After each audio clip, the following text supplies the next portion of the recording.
So guys, welcome to our channel once again. In today's video on our WAEC physics exam revision series, we have here these 9 WAEC repeated questions to answer on the topic electric fields. So guys, this video will be about production of electric charges. So in short, stay till the end of this video.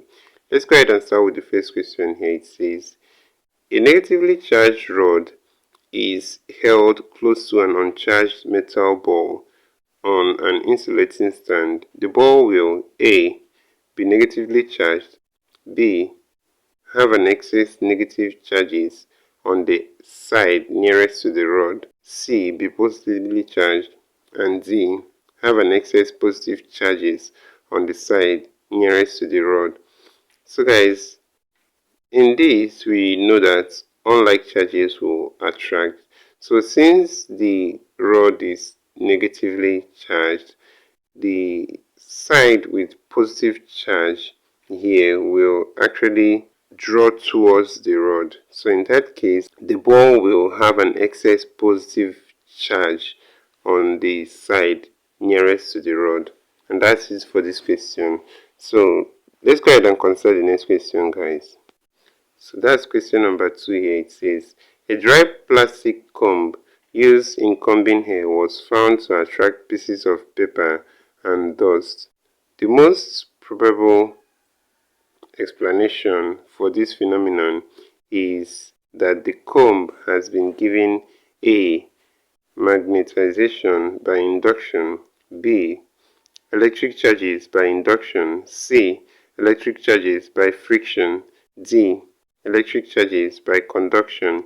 So guys, the answer to this question is option C, electric charges by friction. So let's go ahead and consider the next question, guys. It's question number 3, and it says, if the charge on an object is measured as 4.0 times 10 to the power of negative 10 coulombs, how many excess electrons does the object possess, given that the charge on an electron is 1.6 times 10 to the power of negative 19 coulombs? So guys, this is very simple. In order to measure the excess electrons here, we have that the excess electron will be the charge on the object, that's 4.0 times 10 to the power of negative 10, over the charge of an electron, which is 1.6 times 10 to the power of negative 19. So guys, when you divide this out, you have 2.5 times 10 to the power of 1, and that's 25 here, option C. So let's go ahead and consider the next question, guys. So that's question number 4 here. It says, which of the following instruments can be used to compare the magnitudes of charges in two given bodies? We have A. Ebonite rod, B. Electrophorus, C. Gold leaf electroscope, and D. Proof planes. So guys, the answer to this question is option C here, gold leaf electroscope. So let's go ahead and consider the next question, guys. That's question number 5 here. It says, which of the following items can be used to compare the relative magnitude of electric charges on two bodies? We have A.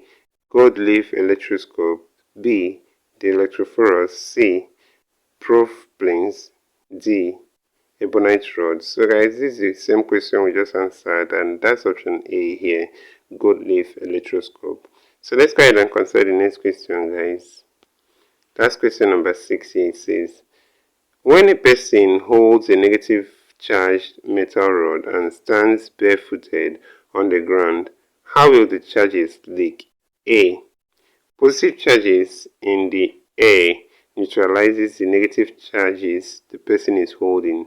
B. Negative charges flow to the ground through the person's body. C. Negative charges will leak through the air. D.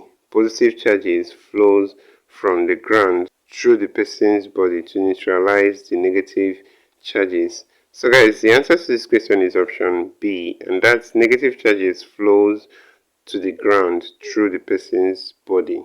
And that's it for this question. So guys, let's go ahead and consider the next question.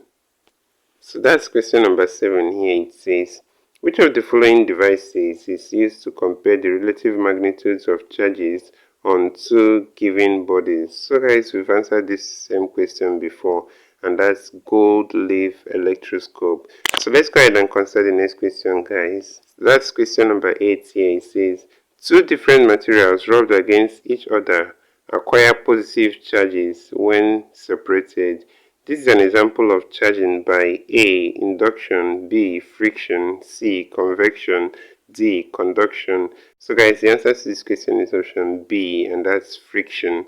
So let's go ahead and consider the next and last question, guys. So that's question number 9 here, and it says, if an ebonite rod is rubbed with 4, A. The ebonite rod will be positively charged while the 4 will have no charge. B. There will be electron transfer only if the ebonite rod is heated. C. The ebonite rod will be negatively charged while the 4 will be positively charged. And D. Both the ebonite rod and 4 will be negatively charged. So guys, the answer to this question is option C here. The ebonite rod will be negatively charged while the 4 will be positively charged. And that's it for this question. So this is where we'll end this video for today, guys. If you enjoyed this lesson, please give it a thumbs up. Don't forget to subscribe to this channel if you're not yet a subscriber. Also, if you have any specific question regarding this video, you can drop your question in the comment section below, and we'll ensure to give you a response. So finally, guys, you can join our YouTube channel community by hitting the join button below, and we'll see you right there. So guys, this community will help you even as you prepare for your WAEC examination.